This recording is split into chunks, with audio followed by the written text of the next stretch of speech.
បាទគេបានសុំគ្រប់នឹងជំរាបសួរសយថ្មីសូមស្វាគមន៍មកកាន់ការសិក្សានៅ Python programming language អញ្ចឹងនៅក្នុងវគ្គនេះគឺប្រធានបទគឺ which is my actual connect បាទអរខ្ញុំចង់និយាយមកទីបុរាណនៅក្នុងវគ្គចាស់គឺយើងបានដំឡើងបើនៅ which is my Mysql connector របស់យើងក៏ប៉ុន្តែយើងអត់ទាន់ដឹងថាអូខេនៅក្នុងការ connect យ៉ាងម៉េចអីយ៉ាងម៉េចព្រោះវាខុសគ្នាពី C# ខុសគ្នាដាច់ផឹងបាទសឹងថា 100% ខុសគ្នាដាច់ផឹងអរឥឡូវខ្ញុំចង់និយាយអំពីការ connect បន្តិចអញ្ចឹងមុននឹងយើងចាប់ចូលក្នុងការ connect បាទគឺយើងត្រូវតែមាននៅ host ហើយនៅពេលដែលខ្ញុំនិយាយពី host គឺយើងត្រូវមាននៅ MariaDB ដែរwhich is keep online node យើងអាច connect ទៅយើងអាចចង់បង្កើត database បានបង្កើត table បានបង្កើតអីបានមិនអញ្ចឹងដោយសារតែ which is computer ខាងស្ដាំដៃរបស់ខ្ញុំនេះបើកចោលបាទ computer laptop ខាងស្ដាំដៃនេះគឺជា computer មួយប្រភេទ server ហើយ which is ខ្ញុំបាននៅ exam ចោលហើយខ្ញុំអាច connect ចូលទៅកើតយ៉ាងណាមិញខ្ញុំធ្វើការបើកចូលមកកាន់ which is DHL ដើម្បី connect ទៅកាន់ which is MariaDB which is កន្លែងនេះ which is J2 យ៉ាងណាមិញខ្ញុំបើកចូលមកខ្ញុំ connect មកចេះបាទហើយនៅក្នុងការ connect នោះវិញចេះបាទនៅក្នុងការ connect ដោយសារខ្ញុំបើកបញ្ចូលមកចេះគឺដោយសារតែពីមុនមាន username មកហើយមាននៅ password មកហើយមាននៅ port ហើយម្ដងទៀតបានក្នុងការ connect គឺយើងត្រូវតែបានលក្ខខណ្ឌនៅក្នុងការ connect ហ្នឹងគឺវាមានត្រូវតែយើងត្រូវដឹង host IP address យើងត្រូវដឹងនៅ username យើងត្រូវដឹងនៅ password យើងត្រូវដឹងនៅ port បាទនោះឯងនៅក្នុងការ connect និយាយចំទៅហើយនៅពេលដែលខ្ញុំ click connect លើវានឹង connect ឲ្យបាំងមកចេះបាទមានមកចប់វាអូខេ perfect ឥឡូវនេះដោយសារតែនៅក្នុងការ connect នេះ connect ដោយប្រើនៅ DHL ខាងក្រៅចុះនៅក្នុង Python បើនៅក្នុង Python តើគេធ្វើយ៉ាងម៉េចបាទនៅក្នុង Python គឺអ្វីដែលយើងត្រូវធ្វើបាទបងប្អូនអរគ្នា scroll ចូលមកខាងក្រោមចេះគឺអ្វីដែលយើងត្រូវធ្វើគេនិយាយថា is going to be mysql.connect បាទ .connector.connect parenthesis ហើយ enter so basically នៅក្នុងនេះបាទនៅក្នុង curly braces នេះគឺវារៀងស្មុគបន្តិចបាទពីបុរាណនៅក្នុងនេះគឺ which is variable which is data type ដែលត្រូវ set equal ទៅកាន់ដូចជា host IP address username password port database និយាយរំទៅនៅក្នុងហ្នឹងអ្វីដែលខ្ញុំកំពុងនិយាយឥឡូវនេះគឺមានន័យថា data type itself ដែលនៅខាងក្នុងហ្នឹងព្រោះតាមធម្មតាឧទាហរណ៍ថានៅពេលដែលយើងបើកតាមធម្មតានៅពេលដែលយើងបើក fantasy ខាងក្នុងបាទយើងតែនិយាយបើសិនជាពីបុរាណនេះវាជា argument មិនអញ្ចឹងបាទវាជា argument ច្បាស់ណាស់វាជា argument អ្វីដែលខ្ញុំកំពុងនិយាយគឺវាជា argument ខាងក្នុងនេះ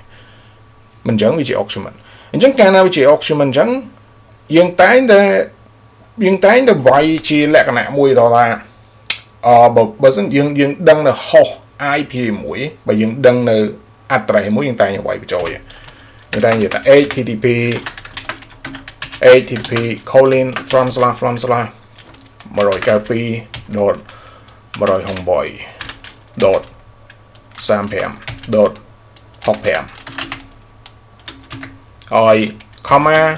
port បាទ which is 22314 ហើយ username which is going to be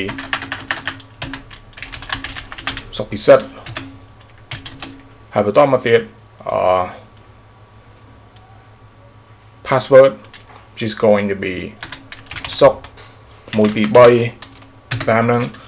ហើយបន្តមកទៀត database which is going to be ឥឡូវខ្ញុំឧទាហរណ៍មួយថា test ចុះនិយាយចេះបាទ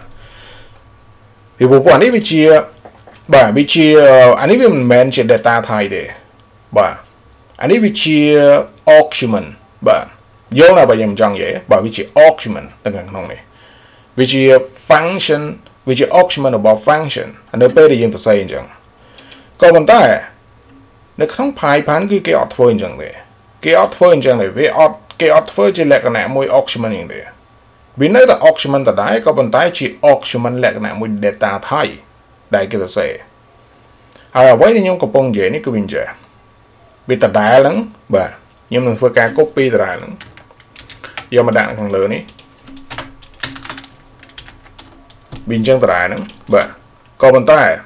cái từ xây cho mình chỉ là cái này data thầy in như ta just going to be host set equal mà can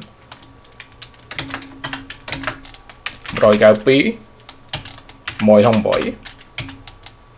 sam bẻm đọt bẻmហើយបន្តមកទៀត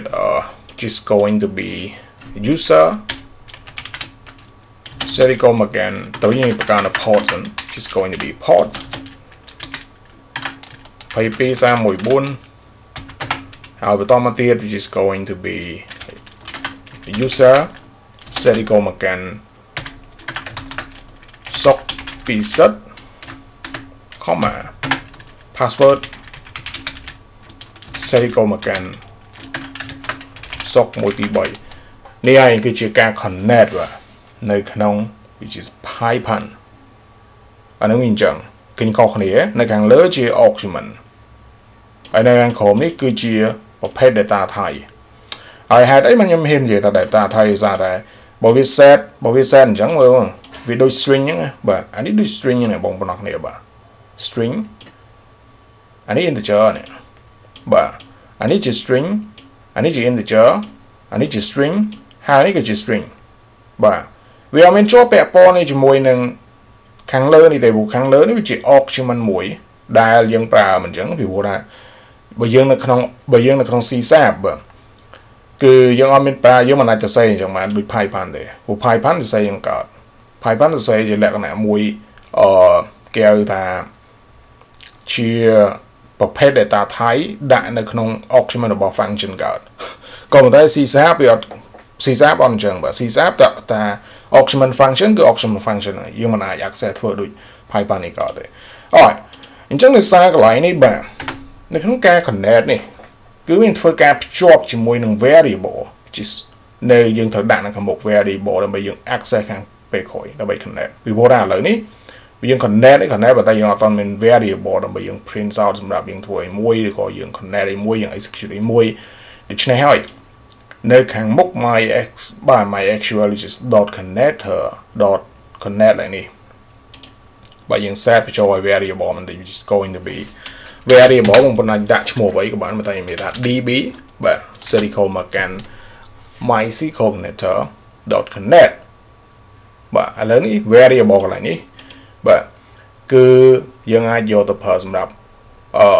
prepare ឬក៏ execute create នៅ database មួយបានពេលក្រោយអានឹងអញ្ចឹងនៅក្នុងវគ្គនេះគឺតែប៉ុណ្្នឹងយើងនឹងបន្តទៀតបាទនៅក្នុងវគ្គក្រោយ